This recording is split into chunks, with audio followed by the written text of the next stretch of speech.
पाणीपाग विभाग मिलुथिबा सूचना अनुसार संभाव्य बात्या को नहीं 7 जिलापालों एसआरसी चिठी सतर्क रहिबाकु निर्देश।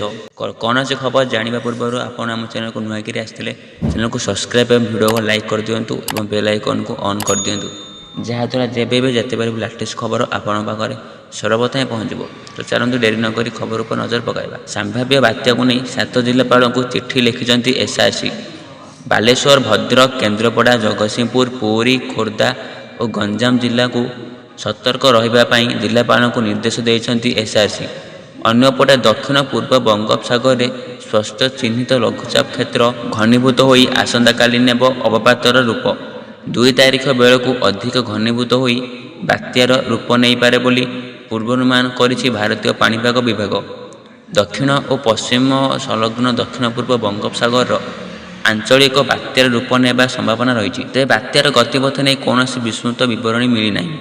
एपरिक यार तीव्रता नहीं एपर्यंत कौन सूचना देना।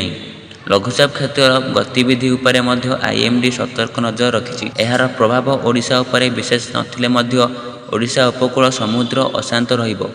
एथिपाई 1 तारिख केंद्रीय बंगोपसागर अंचलर गभीर समुद्र अंचल को मत्स्यजीवी को प्रवेश बारण कर समुद्र मध्य थिबा मत्स्यजीवी को आसंता काली सुधा उपकूल को फेरी आसवाक परामर्श दि जाइछि।